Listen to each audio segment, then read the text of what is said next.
अनादि कर्म फले पड़ी भवार्णव जले तरिबारे ना देखी उपाय।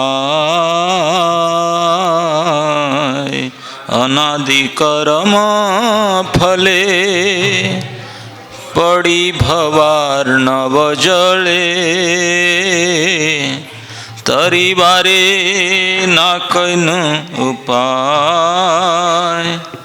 ए विषय हला हले दीवानिशी हिया जले विषय हला हले दीवानिशी हिया जले मन कभू सुख नहीं पाए। मन कभू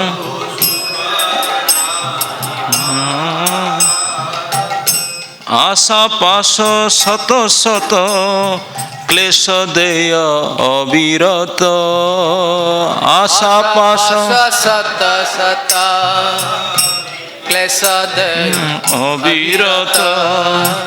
प्रवृत्ति उर्मिरता है खेला प्रवृत्ति। काम क्रोध आदि क्षय बाट पड़े देय भय।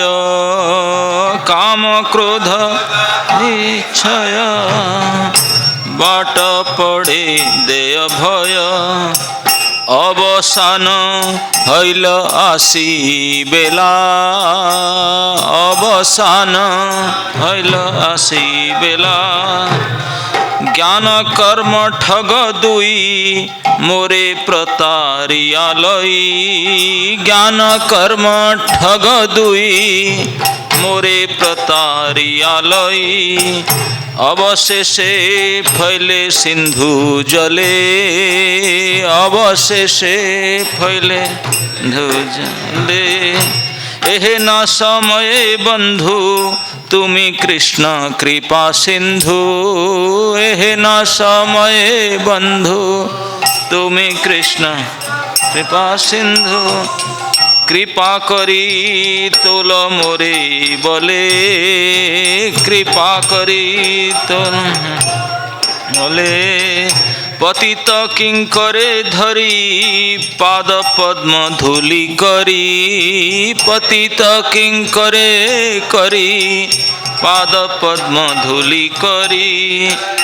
देह भक्ति बिनु दे आश्रय। देह भक्ति आश्रय। आमी तब नित्य दास भूलिया मायार पाश। आमी तब नित्य दास बद्ध है अच्छी दयामय। बद्ध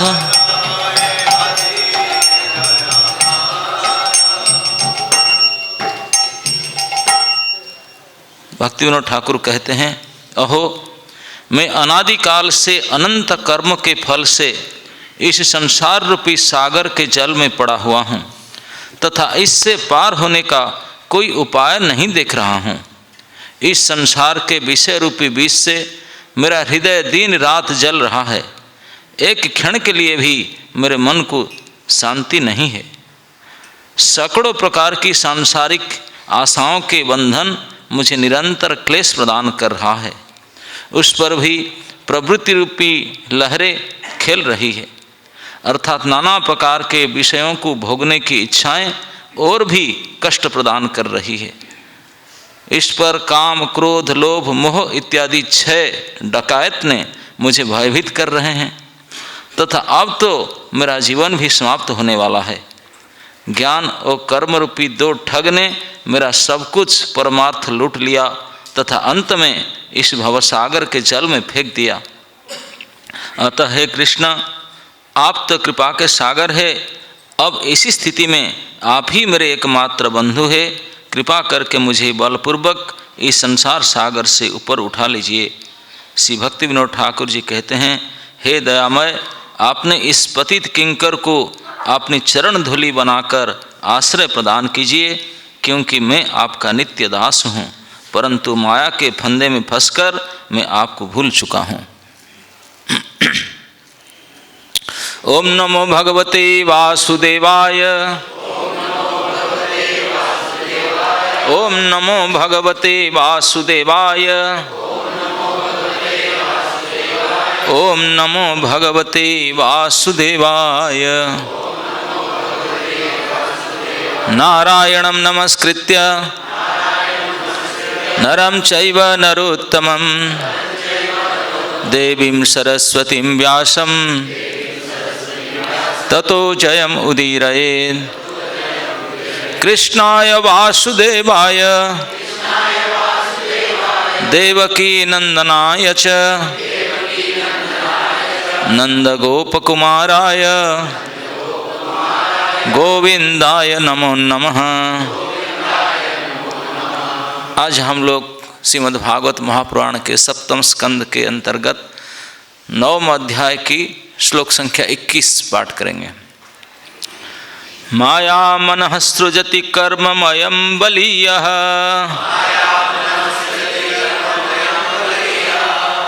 कालेन चोदित गुणानुमतेन पुंसः छन्दोमयं यदजयार्पित षोडशारं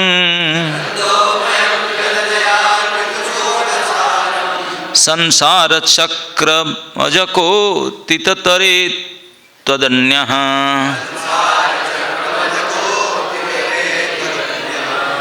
माया मनः सृजति कर्ममयं बलीयः कालेन चोदित गुणानुमतेन पुंसः छन्दोमयं यदजर्पित षोडशारं संसार चक्रम अजकोतितरे त्वदन्यः।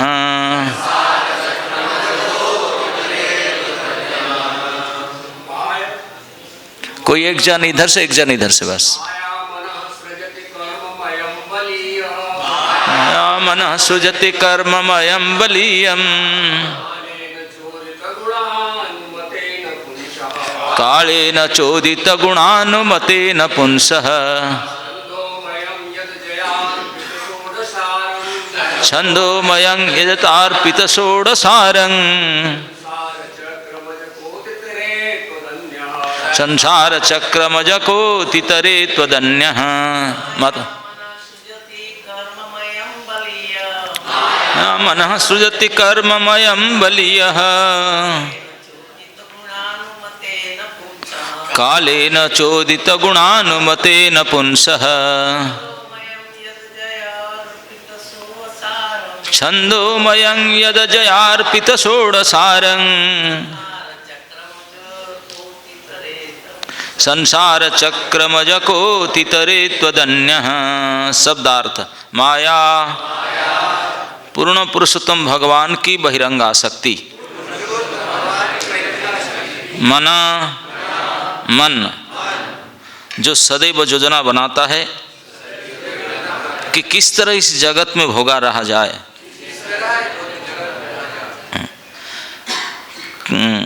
कर्ममयम हजारों इच्छाओं को उत्पन्न करके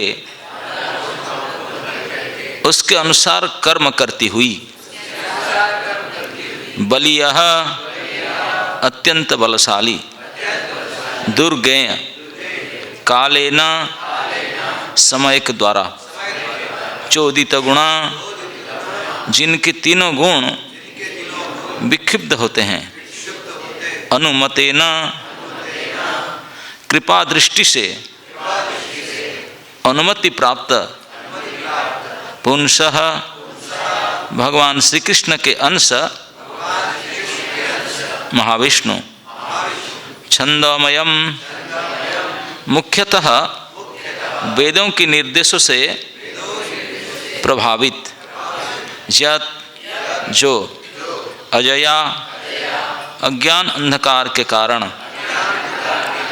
अर्पित चढ़ाया गया षोडश 16 अरम तिलियाँ संसार चक्रम विभिन्न जोनियों में बारंबार जन्म तथा मृत्यु का चक्र अज हे अजन्मा कह ऐसा कौन है अतितरेत तरने में समर्थ बाहर निकलने में समर्थ त्वद अन्य आपके चरण कमलों की शरण लिए बिना। अनुवाद एवं तात्पर्य श्रील प्रभुपाद जी के द्वारा। हे प्रभु, हे परम शाश्वत, आपने अपने स्वांश का विस्तार करके काल द्वारा क्षिब्ध होने वाले अपनी बहिरंगा शक्ति के द्वारा जीवों के सूक्ष्म शरीरों की सृष्टि की है। इस प्रकार मन जीव को अनंत प्रकार की इच्छाओं में फांस में लेता है, जिन्हें कर्मकांड के वैदिक आदेशों तथा 16 तत्वों के द्वारा पूरा किया गया जाना होता है। भला ऐसा कौन है जो आपके चरण कमलों की शरण लिए बिना इस बंधन से छूट सके। तात्पर्य, यदि हर वस्तु में पूर्ण पुरुषोत्तम भगवान का हाथ है तो भौतिक बंधन से छूट करके आध्यात्मिक जीवन में जाने का प्रश्न कहाँ उठता है, क्यों जाए। निसंदेह है, यह तथ्य है कि कृष्ण प्रत्येक वस्तु के स्रोत है, जैसा कि कृष्ण स्वयं भगवद गीता में कहते हैं, अहं सर्वस्य प्रभवः। भौतिक तथा आध्यात्मिक दोनों ही जगत के सारे कार्यकलाप परमेश्वर के आदेशों से भौतिक तथा आध्यात्मिक प्रकृति द्वारा संपन्न होते हैं। जैसा कि भगवद गीता में आगे पुष्टि हुई है, मया अध्यक्षेण प्रकृति ही सूयते सचराचरम। परमेश्वर के आदेश के बिना प्रकृति कुछ भी नहीं कर सकती, वह स्वतंत्रता पूर्वक कार्यशील नहीं हो सकती। अतएव प्रारंभ में जीव तो भौतिक शक्ति का भोग करना चाहा और पूर्ण पुरुषोत्तम भगवान कृष्ण ने जीव को सारी सुविधा प्रदान करने के उद्देश्य से इस भौतिक जगत की सृष्टि की और जीव को सुविधा प्रदान की कि वह मन के द्वारा नाना प्रकार के विचारों तथा आयोजन की कल्पना करे। जीव को भगवान द्वारा ये सुविधाएं 16 तत्वों के प्रतिबिंबित रूप ज्ञानेन्द्रियाँ, कर्मेंद्रिया, मन तथा 5 भौतिक तत्वों में मिली है। जन्म मरण के ये चक्र की सृष्टि पूर्ण पुरुषोत्तम भगवान ने की है, किंतु प्रगति की विभिन्न अवस्थाओं के अनुसार आगे बढ़ने के लिए मोहग्रस्त जीव को निर्देशित करने के लिए वेदों छंदोमयम में अनेक उपदेश दिए गए हैं। यदि कोई उच्च लोक में जाना चाहता है तो वह वैदिक आदेशों का पालन कर सकता है, जैसा कि भगवान ने भगवद गीता में भी कहा है, जानती देवव्रता देवान पितृन जानती पितृव्रता भूतानि जानती भूतेज्या जानती मद्याजिनोऽपि माम। जो लोग देवताओं की पूजा करते हैं ये देवताओं के बीच जन्म लेते हैं, जो भूत प्रेतों की पूजा करते हैं वे इन्हीं के बीच जन्म ग्रहण करते हैं, और जो पूर्वजों की पूजा करते हैं वे उन्हीं के पास जाते हैं, और जो मेरी पूजा करते हैं वे मेरे साथ रहते हैं। वेदों का असली अभिप्राय जीव को भगवत धाम वापस जाने का मार्ग निर्देश करना है, किंतु जीव अपने जीवन के असली लक्ष्य को न जानने के कारण कभी यहाँ जाना चाहता है तो कभी वहाँ जाना, और कभी वह करना चाहता है तो कभी वह, इस प्रकार वह विभिन्न जोनियों में बंदी बनकर सारे ब्रह्मांड में घूमता रहता है और ऐसे कार्य में प्रवृत्त होता है कि जिसके फल से उसे भोगना पड़े। अतएव श्री चैतन्य महाप्रभु कहते हैं, ब्रह्मांड भ्रमित को न भाग्यवान जीव गुरु कृष्ण प्रसाद पाए भक्ति लता बीज।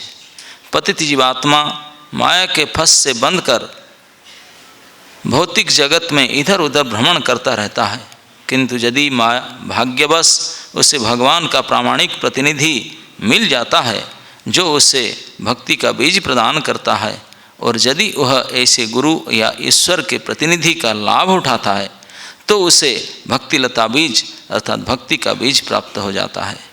यदि वह उचित रीति से कृष्ण भावनामृत का अनुशीलन करता है तो वह धीरे धीरे आध्यात्मिक जगत तक उठा दिया जाता है। इससे अंतिम निष्कर्ष यह निकलता है कि मनुष्य को भक्ति योग के सिद्धांतों की ग्रहण करनी चाहिए, क्योंकि इससे उसे क्रमशः मुक्ति प्राप्त होगी। इस भौतिक संघर्ष से मुक्ति की कोई अन्य विधि संभव नहीं है। ओम अज्ञानंतिमिरान्धस्य ज्ञानांजनशलाकया चक्षुरुन्मीलितं येन तस्मै श्रीगुरवे नमः। श्रीचैतन्यमनोभीष्टं स्थापितं येन भूतले स्वयं रूपकदा मह्यं ददाति स्वपदान्तिकं। वन्दे अहं श्रीगुरो श्रीयुतपदकमलं श्रीगुरून् वैष्णवांश श्रीरूपं सग्रजातं सहगणं रघुनाथं नितं तं सजीवम्।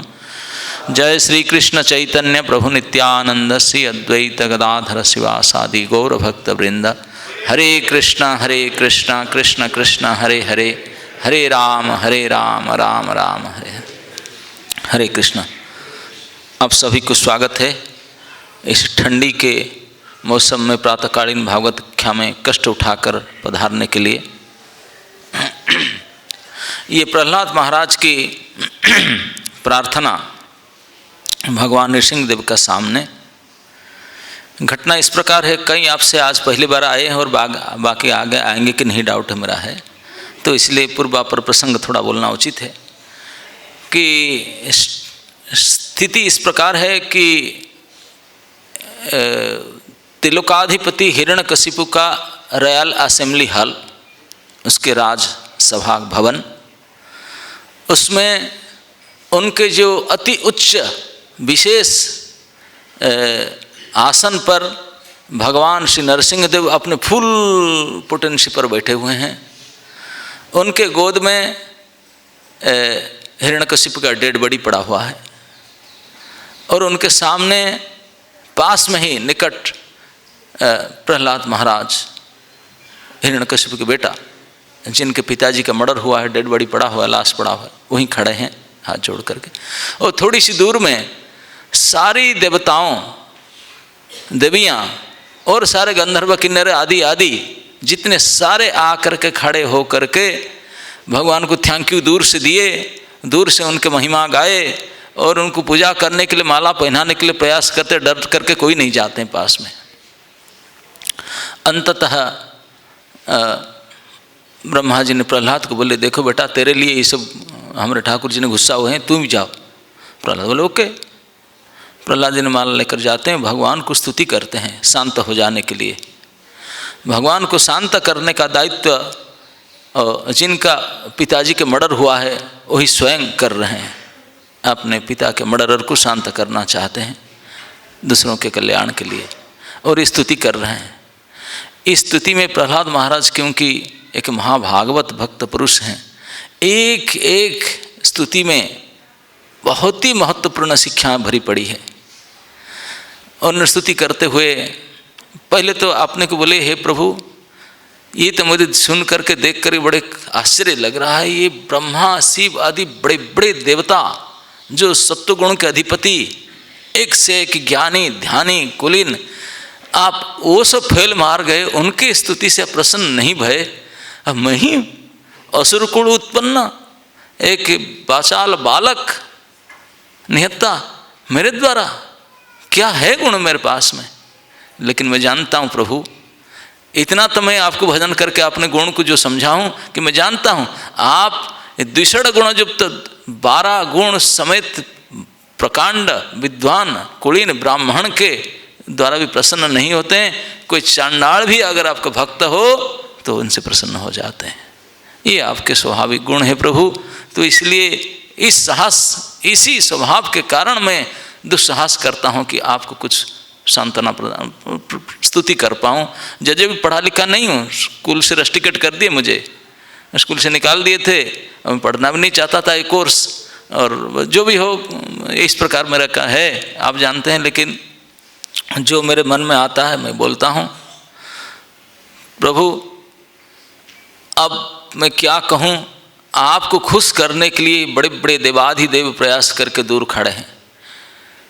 वो डरते हैं आपके भयानक रूप को देख करके, आपके खतरनाक आयाल, उसमें रक्त टपक रहा है ताज़ा, मेरे पिताजी को फाड़ करके आंत के माला पहने हुए हैं। इतने भयानक भावना दृश्य को देख करके कौन नहीं डर जाएगा। बड़े बड़े देवता भी पास नहीं आते रहते, दूर खड़े रहते हैं। आपके श्रीमती लक्ष्मी जी भी दूर भाग गई, लेकिन प्रभु मैं तो नहीं डरता, क्योंकि मैं तो आपका बेटा हूँ। मैं इस भावना दृश्य को नहीं डरता हूँ। सिंह शावक, सिंह कितने भी भयंकर हो थोड़ी ना डरेगा वो, तो इसलिए मैं तो आपके पोता हूँ, मैं नहीं डरता हूँ। लेकिन प्रभु मैं डरता जरूर हूँ, एक चीज़ को मैं भय करता हूँ, संसार चक्र कदनाद ग्रसितोस्मि। हे प्रभु मैं त्रस्तोस्मि, अहं त्रस्तोस्मि, मैं भी त्रस्त हूँ, भयभीत हूँ। किससे? आपके इस भयानक रूप से नहीं, जिसको बड़े बड़े देवता लोकपाल डरते हैं, इसको मैं नहीं डरता। मैं किसको डरता हूँ? मैं केवल डरता हूँ मेरे ही पूर्व जन्म के कर्म चक्र के पास में फंस करके इस महा संसार चक्र में जो पीछे जा रहा हूँ, मेरे शत्रुओं के बीच में मुझे डाल दिया गया, राक्षसों के बीच में मुझे डाल दिया गया। इस प्रकार जो भयंकर काम क्रोध आदि लोभ आदि कष्टों के बीच में पड़कर मैं जो कष्ट भोग रहा हूँ, पीछे जा रहा हूँ, इसी को भयभीत हो रहा हूँ। कब इससे छूटूं, कब इससे छूटूं, यही सबसे बड़े भया बना है। देखिए प्रहलाद महाराज जो भगवान के भयंकर रूप को डर नहीं रहे थे, किसको डर रहे हैं? इस संसार से निकलने के लिए। संसार चक्र में पड़े हुए हैं, इसे कब निकल पाऊं, कोई उपाय नहीं दिखता। अनादि कर्म फड़े पड़ी भवार न जड़े, तारी बाने ना देखी उपाय। कोई उपाय नहीं दिखता, कहीं से निकलो, यहाँ कोई उपाय नहीं है। आज के श्लोक में श्री नरसिंह भगवान के भक्त प्रहलाद इसी को बोल रहे हैं, इस बात को। यद्यपि आगे कहे कि मैं डर नहीं रहा हूँ उसको, हे प्रभु यद्यपि मैं संसार से निकलने के उपाय नहीं देखता हूँ, लेकिन फिर भी मेरा पूर्ण भरोसा है आपके भक्तजनों से मैं सुना हूँ, क्योंकि आपके भक्तजनों के संरक्षण में रह करके उनके संग से भवदीय लीला कथा, आपके लीला गुण कथा को अगर बोलूं और सुनूं तभी संसार सागर को मैं तर जाऊंगा, ये तो मेरा विश्वास है। लेकिन मैं अकेले तर जाऊं, क्या करूं? ये सारे मेरे सागे संबंधी बुरी तरह से फंसे हुए हैं, उनके लिए क्या करूं? उनके लिए मैं सोच रहा हूं। मैं अकेले जाना नहीं चाहता हूं, मैं इतना स्वार्थी नहीं हूं। मैं जितने हो सके संभव सबको लेकर जाना चाहता हूं प्रभु। और मैं जानता हूं कि आप कृपालु है, आप हमको बचाना चाहते हैं, बचाना चाहते हैं। और आपके बिना इस भयानक संसार से सब पीछे जा रहे हैं। अनंत जन्म से अनंत जोनि में मैं भटका हुआ हूं, और हर जोनि में मैं गया हूं, यही अभिज्ञता मेरा मिला है। मुझे याद है क्या, आपकी कृपा से न दो ही दुख के कारण है, प्रिय की वियोग और अप्रिय की संजोग। जिनको मैं चाहता हूं वो नहीं मिलता, मेरे से छुड़ा दिया जाता है, और जिनको मैं नहीं चाहता वही मेरे से दे दिया जाता है। ऐसे प्रिय वस्तु के वियोग और अप्रिय वस्तु के संयोग के जो दुख, इस दुख से झुलसता हुआ अनंत जन्म व्यतीत कर दिया मैंने। और इससे निकलने के लिए कोई उपाय भी किया, वो उपाय भी ताते बढ़कर और दुख है। इस रोग से निवारित होने के लिए जो मेडिसिन खाया, मेडिसिन भी और दुख है, हाँ, और भी दुखदाई है। तो कुछ नहीं दिखता कि क्या करूं। अभी तक तो मैंने इस संसार में फंस करके, मुझे भूल करके इस शरीर को और अन्य किसको अपना मान रहा था। सचमुच आपको भूल चुका हूं प्रभु। आप ही मेरे एकमात्र बंधु, आप ही एकमात्र मेरे सुहृद, आप ही एकमात्र पालन करता, रक्षा करता, सहायक करता। आपको भूल करके दूसरे की हेल्प ले रहा था मैंने अभी तक, यही मेरा सबसे बड़ा मिस्टेक था। और आपके बिना संसार में कितने कोई नज़दीक क्यों ना हो, कितने भारी भारी उपाय क्यों ना हो, कोई बच पाएगा क्या प्रभु? नहीं बचेगा, नहीं। गारंटी देकर कहते हैं कि मैं बहुत बड़े बड़े देखा हूँ, माता पिता अपने लाडले प्यारे नन्हा शिशु को गोद में लेकर के कितने धन शक्ति और उपाय व्यय करके उनको आनंद प्रदान करना चाहते हैं, लेकिन देखते देखते उतने गोद में बच्चा मर ही जाता है। कोई डॉक्टर उसको बचा नहीं सकता, कोई दवाई उसको मदद नहीं कर सकता, माँ बाप कोई उनको मदद नहीं कर सकते। प्रभु आपके उपेक्षा करके कोई बचा सकता किसको? नहीं। समुद्र में डूबते हुए कोई व्यक्ति को अगर नौका मिल जाए तो अरे सहारा मिल गया, मैं तो अभी तर जाऊंगा। लेकिन हाय प्रभु, अनुकूल वायु और बड़े मजबूत नौका, बड़े एक्सपर्ट कैप्टन में मिल जाए, लेकिन आप न हो तो सारे बेकार जाए, वो तर भी नहीं पाएगा। ये तो निश्चित कहता हूं। तो इसलिए प्रभु आपको उपेक्षा करके कोई उपाय, कोई उपकरण यहां से हमको मुक्ति नहीं दिला सकता। और ये संसार के रूप में तो आप ही फैले हुए हो। पहले वाले श्लोक में पूरे व्याकरण के 7 विभक्ति लगा दिए, बोले क्या आप नहीं है? बोले ये दुनिया में जो भी बड़े छोटे सब अपने आप को कर्ता मानते हैं, कर्ता अहम इति मन्यते। बोले जितने बड़े छोटे कर्ता है, उन कर्ताओं ने जो कर्म करते हैं और कर्म को करने के लिए जो करण है, उपकरण के यूज करते हैं, और जो जिनके लिए संप्रदान, जिनसे आता है अपादान, अधिकरण, संबंध, ये सब 7 उपाय लगाने सारे आप ही तो है। आप ही सब कुछ ही विश्व में सर्वरूप में फैले हुए हैं। तो इसी की बात कहते हो आप ही तो सब कुछ फैलेंगे को नहीं प्रभु, आप ही फैल कर रखें, लेकिन ये आपकी माया है, आप ही नहीं है। क्या है? इस श्लोक में कहते हैं माया सृजितं, ये सभी रूप में फैले हैं। ये क्या फैला हुआ है? माया। क्यों माया में फैल कर हमको डाल कर रखें? क्यों?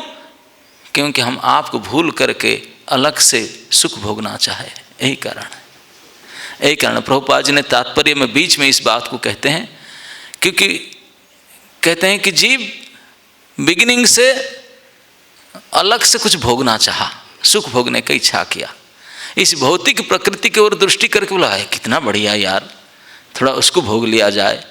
ये विचार जीव के मन में आया। जीव नित्यतः आपके सेवक है, आपके दास है, आपके सेवा करके वो परम प्रसन्न हो सकता है, होना ही चाहिए। इसी के लिए उनको ये सारे सुविधा मिला, जीवत्व मिला, शरीर मिला, मन बुद्धि वचन सब कुछ इसके लिए मिला कि भगवान के नज़दीक जा करके भगवत सेवा करके परम प्रसन्न हो जाए, प्रभु के द्वारा प्रसन्न हो जाए।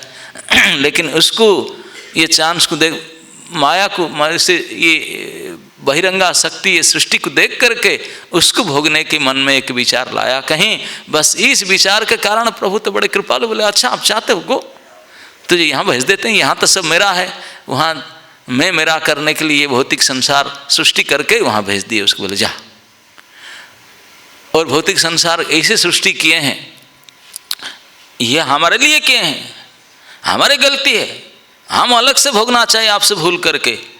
इसमें आपका कोई हम दोष नहीं देते हैं, अपना गलती के कारण हम ही ये संसार में फंसे हुए हैं। और विषय सुख की आसक्त, भोग वासना से आसक्त होकर के ना जाने कितने जन्मों से कितने प्रकार शरीर धारण करके भोग रहे हैं सुख दुख, लेकिन उसे निकल नहीं पा रहे हैं, निकल नहीं पा रहे। और निकलने के लिए सारे व्यवस्था आप ही ने किए हैं, निकलने के उपाय भी दिए हैं। क्या उपाय? ब्रह्मांड भ्रमित को न भाग्यवान जीव गुरु कृष्ण कृपाता। अगर संसार में ये दुख सुख से भ्रमित करते करते कोई बाई चांस कोई साधु वैद्य मिल गया, ये महाव्याधि, ये संसार व्याधि से निकलने के लिए डॉक्टर हैं भगवत भक्त, कोई साधु वैद्य की उनका भेंट हो गया और उनके उपदेश से, उनके प्रिस्क्राइब्ड मेडिसिन से ये माया छूट जाएगा, इस माया छूट जाएगा। क्या उनका प्रिस्क्राइब्ड मेडिसिन? ताते कृष्ण भजे करे गुरुर सेवन, माया जाल छूटे पाए कृष्णेर चरण। दो ही काम करना पड़ेगा जीव को, यही गड़बड़ करके फंसा हुआ है। तो साधु वैद्य की उपदेश मान करके इस माया से छूट सकता है। माया से छूटने से हम सुखी हो जाएंगे क्या? बोले नहीं, ये तो हमारा दुर्बुद्धि है कि हम सुख क्या जानते ही नहीं, शुरू से दुख में ही पले पड़े हैं। तो दुख को ही हम जानते हैं, सुख के फॉर्मूला पता नहीं पड़ा हमको। तो इसलिए सुख क्या है क्यों पूछते हैं, भैया सुख क्या पता नहीं, एक बात जानता हूँ, ये दुख से बच जाऊँ तो सुखी हो जाऊँ। क्यों दुख को जानता हूँ, सुख कभी जानता ही नहीं कौन क्या है। तो दुख निवृत्ति को ही सुख माने, लेकिन भैया ऐसा नहीं है। दुख मिट जाए सुखी हो जाएगा कोई गारंटी है ही नहीं, क्योंकि सुख कोई अलग चीज़ है। एक कैन देखते हैं ना, उसके दो साइड होता है, एक हेड एक टेल होता ना। अगर हेड साइड को दबा दो मिटा दो तो टेल हो जाएगा क्या? नहीं। दुख को मिटाने से सुख हो जाएगा, ये हमारा भ्रम धारणा है। सुख कोई अलग चीज़ है, दुख अलग चीज़ होता है। पाप करके पुण्य के द्वारा पाप को काउंटरआउट कभी नहीं हो सकता। पाप को दुख भोगना पड़ेगा, पुण्य को अलग से सुख भी भोगना पड़ेगा, दोनों ही खतरनाक है। वो काउंटरएक्ट अपने से कभी नहीं होते ना ना। सुख अलग चीज़ है, दुख अलग चीज़ है, और सुख क्या जानते ही नहीं, इसलिए हम फंसे हुए दुख से। लेकिन प्रभु सुख जो है सो है, तो इसलिए दुख निवृत्ति को मानते हैं। दुख निवृत्ति होकर सुख नहीं पा सकते, आपने कभी नहीं पा सकते। तो कैसे? साधु वैद्य के उपदेश से केवल मायाजाल से छूट जाने से सुखी नहीं हो जाएंगे। सुखी होने के लिए क्या करेंगे? माया से छूटना तो पड़ेगा। केवल छूटने से नहीं होगा, छूट करके कृष्ण के चरण में जा करके उनको सेवा करना पड़ेगा, तब जा करके सुखी होगा। वो भी इसी के लिए कहते हैं ताते। इसीलिए क्या सही उपाय है ना? ताते कृष्ण भजे करे गुरु र सेवन।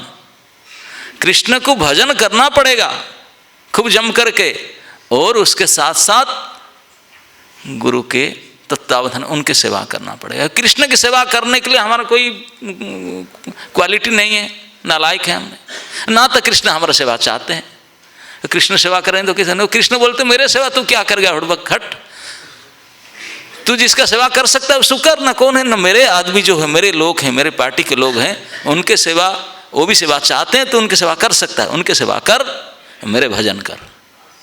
ताते कृष्ण भजे करे गुरु र सेवन। ये दोनों करने से क्या होगा ना? दो काम हो जाएगा। ये दो काम करने से दो काम क्या होगा ना? एक तो माया जाल से छूट जाए, माया छूट देगा। बोला गया, हाथ उठा दे, बोला गए तू, और डिलीट मारता हूँ तेरे नाम, गया तू जा। माया आपको छोड़ देगा।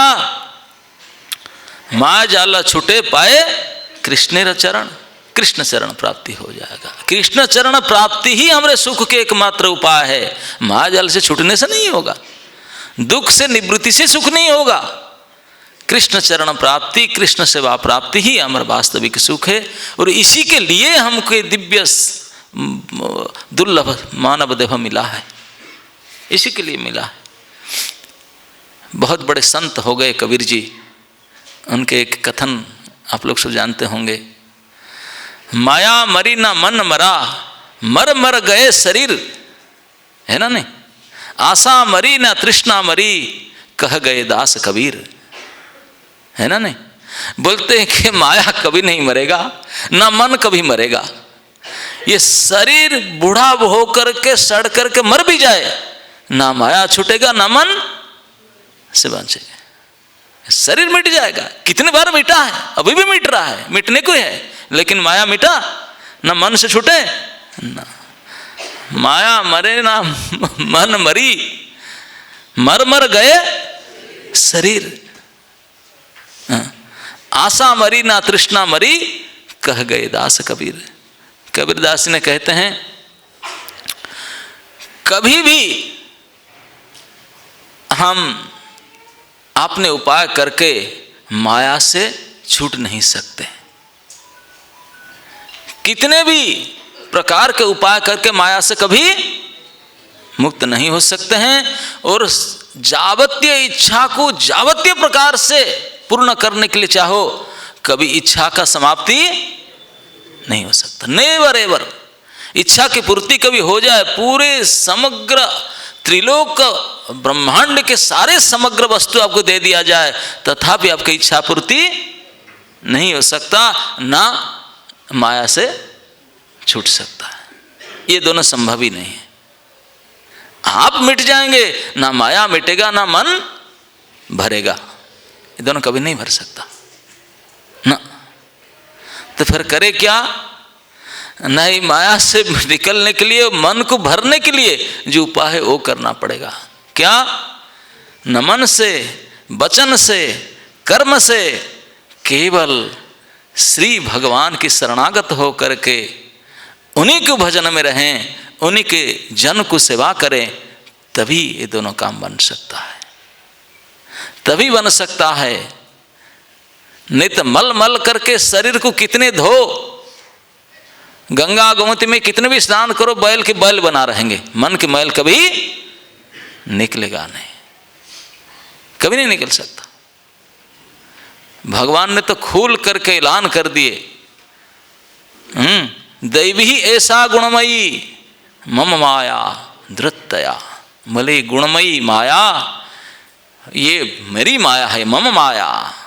मेरी माया को कौन माइकलाल है टक्कर दे, ये मम माया, इसलिए धृतया, इससे बचा नहीं जा सकता।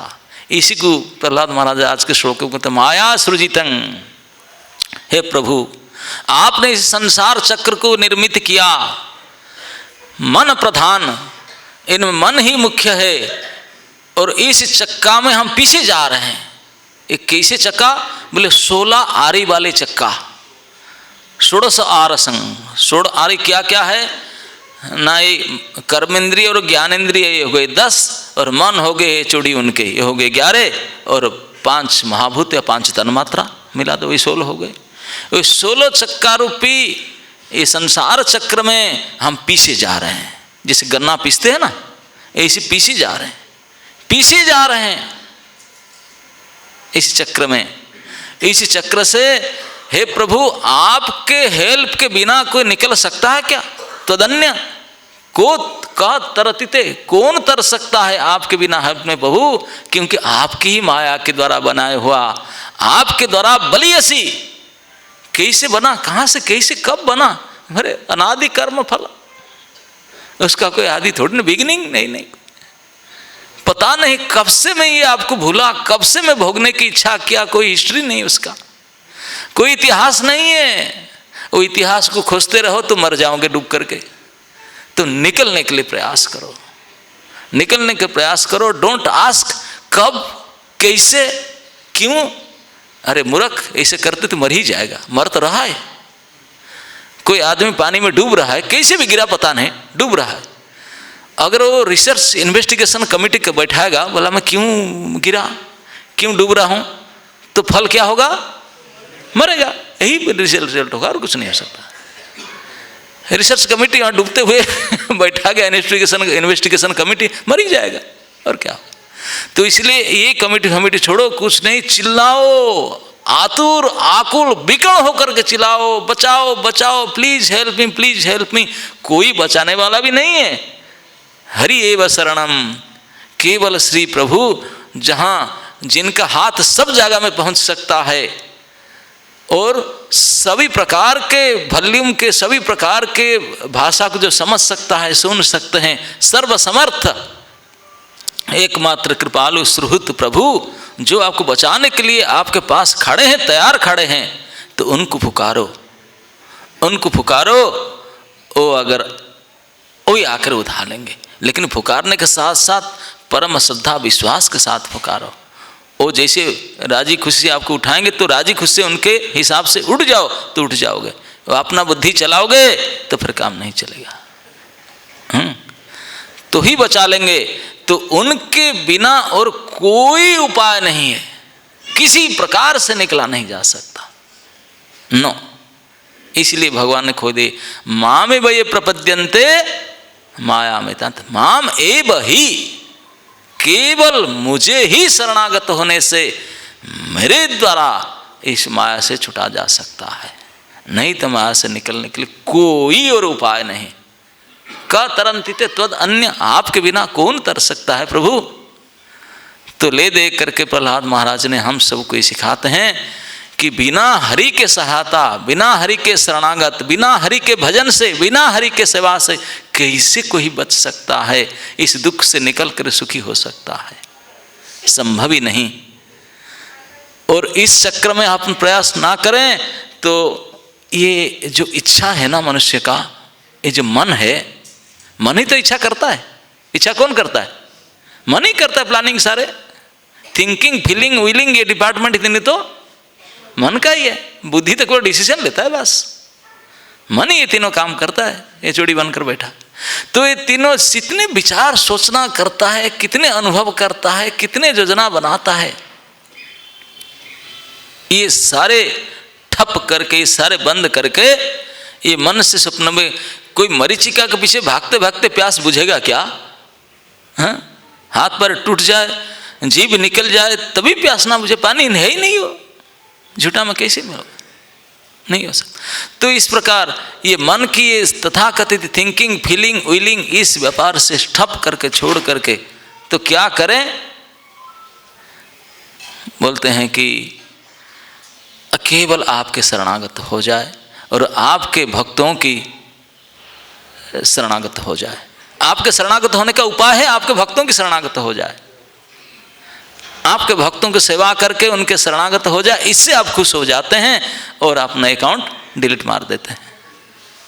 आप ही कर पाएंगे ये काम। तो इसलिए ये अत्यंत दुर्लभ हमारे लिए उपहार स्वरूप ये मानव देह मिला है। केवल ये मनुष्य शरीर से ही ये काम बन सकता है भैया, बाकी कोई शरीर से तो होगा ही नहीं, संभव ही नहीं। तो ये जो हमारे मन की योजनाएं, जो इच्छा है, इतने प्रबल है, वो हमको ऐसे भगा लेता है कि इसके चक्कर में आकर के हमारे बुद्धिनाश होता है। हमको पता नहीं चलता कि कब हम भाग गए और अपने लाइन से, ट्रैक से आउट हो गए, पता नहीं चलता। हमको बिना पता चले हमको, हमारे मन को, हमारे आत्मा को खींच करके आउट ऑफ ट्रैक कर देता है। इस इच्छाएं, ये मन इतने खतरनाक ले जाता है। और इसी के चक्कर में जा करके इस संसार में विषय भोगने के कामना के चक्कर से हम आउट ऑफ ट्रैक होकर के अनंत जन्म से सड़ रहे हैं। और बड़ी मुश्किल से ये मनुष्य शरीर अत्यंत दुर्लभ, ये विशेष भेंट है भगवान की तरफ से, अत्यंत दुर्लभ दिव्य उपहार है। मानव देह, ये मनुष्य शरीर मिला, इस शरीर से ही इस संसार चक्र कदन से निकला जा सकता है। यस, कैसे निकला जा सकता है? ये मनुष्य शरीर में बाकी कुछ ना करो, केवल मन से, वाणी से, कर्म से भगवान के शरणागत होकर के उनको भजना करो। क्या पता ये क्षणिक मनुष्य शरीर फिर मिले ना मिले। अगर मनुष्य शरीर कभी मिल भी गया, क्या पता ये वृंदावन के धाम मिले ना मिले। अगर वृंदावन धाम में मिल भी गया, क्या पता इस्कन मिले ना मिले। अगर इस्कन में आ भी गए, कोई और काम धाम में फंस गए, भागवत क्लास में मिले ना मिले। तो इसलिए केवल ये भगवान के दरबार में ना कोई झूठ, ना पैरवी चलता है, ना कोई और करेंसी चलता है, केवल भजन का करेंसी चलता है। यही करेंसी चलता है। और ये करेंसी के बटोर लो, उसके लिए बैंक में अकाउंट खोलना जरूरत नहीं, कोई ट्रेजरी रखना जरूरत नहीं। इस धन को जितने फिर ना मिले मौका, जितने हो सके बटोर लो, इकट्ठा कर लो। ये धन ऐसा है, ना कभी सड़ेगा, ना सूखेगा, ना घटेगा। जितने बांटोगे इतने बढ़ोगे। कोई चोर चोरी भी नहीं कर सकते, चोरी करेंगे तो वो भी बदल जाएंगे। कोई ठगने के, चीटिंग करने के लिए आएगा, वो भी सुधर जाएगा। अद्भुत धन है, ऐसा रत्न है, इस मनुष्य शरीर में ही संभव हो सकता है। इस दुर्लभ दिव्य भेंट भगवान के द्वारा ये चांस, प्रभुपाद जी कहते हैं सेकंड चांस, दूसरा अवसर मिला है हमको, तो उसको ऐसे नहीं मिटा दो। भगवान की इतने महान कृपा आप और हम लोग के ऊपर। एक तो ये मनुष्य शरीर दिए, उसके ऊपर कहाँ से खींच खांच कर ला करके ब्रज में पहुँचाए, और फिर इतने सुंदर भक्तों की संगति, इस संस्था, उससे महान सुंदर भगवत भजन की महामंत्र की औषधि के द्वारा इतने सुंदर उपाय, ये सारे भागवत क्लास, ये सारी व्यवस्था भगवान की तरफ से, कोई किसी प्रकार की कसर नहीं छोड़े। प्रभु ने हमको उद्धार करने के लिए, कृपा करने के लिए जितने संभव हो सके इस नालायक के लिए सब कुछ कर चुके हैं। फिर भी अगर हम लोग उसको नहीं इस्तेमाल करेंगे, अगर उसके प्रति हम अलर्ट नहीं रहेंगे, उसको सही से उपयोग नहीं करेंगे, तो फिर क्या पता क्या होगा। तो इसलिए जहाँ जिस प्रकार स्थिति में अभी है, एक एक क्षण भी दुर्लभ है, हम हाई अलर्ट हो जा करके, आतुर होकर, विकल होकर के प्रभु के साहाय्य के लिए पुकारना चाहिए। वही केवल हेल्प कर सकते हैं, उन्हीं के कृपा से उन्हीं की माया छूट सकता है, और उन्हीं की कृपा से उन्हीं के भक्तों को आकर के उन्हीं के साथ संबंधित करके हमको उबार दे सकते हैं। सचमुच भगवान को तो पुकारते हैं कभी विपद में आकर के, लेकिन पुकारने के बीच में भी हमारे श्रद्धा हमारे कहीं ना कहीं दुर्बल रह जाता है, विश्वास कहीं ना कहीं दुर्बल हो जाता है, तो फिर मार खा जाता है। एक सत्य घटना में बताऊं, एक डायरी से मैं पढ़ा था, एक वॉरियर, एक मिलिट्री अफसर थे, आर्मी अफसर थे, उन्होंने अपने डायरी में लिखे थे बहुत साल पहले कि उनका जाति स्मरण होता है ना, उनको 2 बार जन्म हो गया था। वो बोलते हैं कि वो बॉर्डर सिक्योरिटी फोर्स थे, कहीं बॉर्डर में हिमालय के ऊपर में कहीं खड़े थे, और यहाँ अकस्मात उन्होंने राइफल लेकर चलते, किसी दुर्भाग्य के कारण उनका पैर फिसल गया बॉर्डर से, वो तो हिमालय की चोटी था, बर्फीला चोटी, फिसल गया, न जाने कई 1000 फुट नीचे गिर रहे थे। और थोड़ा अंदाज लगा आप और हम होते इसे गिर रहे होंगे तो क्या करेंगे अपने। महान से महान नास्तिक भी चिल्ला करके भगवान को पुकारेगा कि नहीं, और कोई उपाय नहीं भैया, अंधकार हिमालय की चोटी से, और क्या डार्क नाइट था, और फिसल गए। कैसे हाथ छूट गया, किसी प्रकार से फिसल गया, अरे वो तो मर ही रहे थे, बिल्कुल बहुत 1000 फीट हाइट से गिर रहे हैं। विकल होकर के पूरी शक्ति लगा करके पुकारे, प्रभु बचाओ प्लीज प्लीज, भगवान को ऐसे विकल होकर के पुकारे, और जो गिर रहे थे अंधकार के नाइट में, भयंकर नहीं थे, बिल्कुल फुल फोर्स में पुकार रहे थे, तो एक आकाशवाणी सुनाई पड़ा, शून्यवाणी सुनाई पड़ा उनको, क्या मैं जो कहूँगा तू करोगा, तू करोगे? तो सुनाते, यहाँ ये अंधार रात हिमालय की चोटी में कौन मुझे बोल रहा है, ये तो निश्चित रूप से मेरे प्रभु ही है जिनको मैंने पुकार रहा हूँ, तन मन वचन से विकल होकर जिनको पुकार रहा हूँ वही ही बोल रहा होगा। निश्चित ये विश्वास करके बोला, प्रभु आप क्या कह रहे हैं, I have no other hope, I am hopeless, आप जो बोलेंगे मैं करूँगा नहीं, जो बोलेंगे सो करूँगा प्रभु, निश्चित करूँगा। क्या सचमुच मेरे ऊपर तेरा विश्वास है ना प्रभु? वही पूछ क्यों रहे हैं, विश्वास का लोग हो ही नहीं, पूर्ण विश्वास है।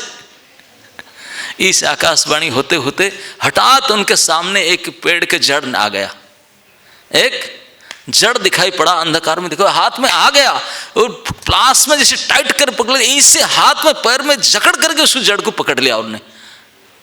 कहीं वैसे ही पत्थर से कोई पेड़ उगा हुआ था, उसके जड़ को पकड़ लिया, वो झूल रहा था, इसमें इधर उधर झूल रहा था, जड़ को पकड़ रहा था, पकड़ा है, बड़ी टाइट से पकड़ा हुआ है, लेकिन कब तक पकड़े रहेगा और क्या खाएगा, कब तक इसे पकड़ करके जी पाएगा?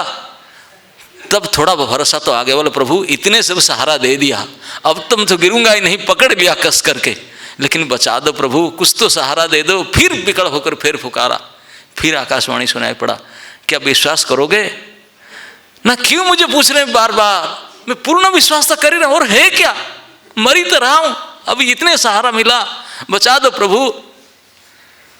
ना जो बताऊं सो करोगे ना? बिल्कुल करूंगा, बताओ प्रभु क्या करूं, अभी स्थिति में क्या करूं? ना करोगे ना? फिर प्रभु पूछो मत, बोलो क्या करूं ना? हाथ पैर छोड़ दो। हे भगवान बड़े मुश्किल से तुम पकड़ा हुआ है हाथ पैर से, उसको छोड़ दो, क्या आपको मुझे मरवाना चाहते हैं? भगवान नीरव है, नीरव है, कुछ किया ही नहीं, फिर झोल मार रहा है, फिर पुकार रहा है। प्रभु बोले मैं बोल रहा हूँ ना, ना प्रभु ये क्यों बोल रहे हैं, ये कोई कृपा क्या है, बड़े मुश्किल से तो सहारा मिला, हाथ पर पकड़ो, उसको छोड़ दूं?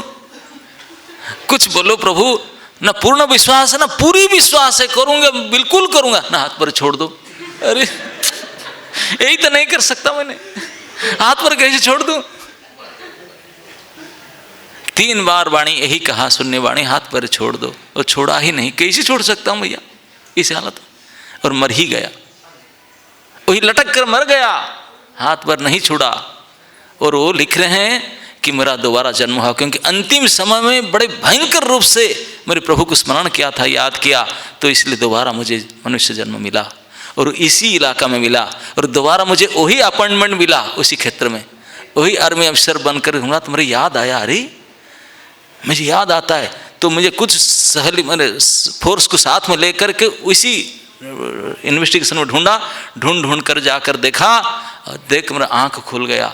देखा कि एक पेड़ के जड़ से इस कंकाल अभी भी लटक रहा है, स्केलेटन अभी पकड़ा हुआ है, स्केलेटन भी पकड़ा हुआ है जड़ को, और केवल नीचे से 5 इंच के हाइट है।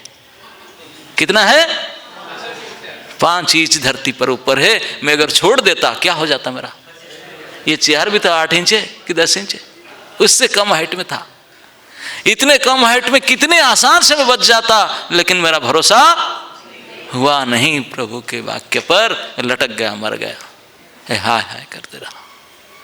हम लोग कभी ऐसी स्थिति आता है, यद्यपि प्रभु को विकल होकर कभी पुकारते भी हैं, और कभी पुकार प्रभु पूरी तरह से मदद करना भी चाहता, बोले करो, लेकिन हमारा फिर भी विश्वास नहीं, कैसे करूं? आपने दुर्बुद्धि, आपने जो छोटी समझ के कारण हम ही मर जाते हैं, अपने बुद्धि लगा करके विश्वास को खो देते हैं, और प्रभु के वाणी पर पूर्ण भरोसा नहीं करते हैं, ऐसे लटक जाते हैं। अगर पूर्ण भरोसा करना है तो हाथ पर छोड़ दो, छोड़ दो हाथ पर उनके ऊपर में, तो वो जब उठाएंगे तो फिर कैसे उठाएंगे? वही तो आश्चर्य। तो इसे इस स्थिति आता है, इसी स्थिति में हमको गुजरना होता है। ऐसे अगर विश्वास को दृढ़ रूप से हम मेंटेन कर पाएं, ऐसे प्रभु को प्रार्थना कर पाएं, और करने पर भी अगर प्रभु सहायता करे, उनको विश्वास के साथ हम आजमाएं, तब जाकर के हमारा उद्धार हो जाए,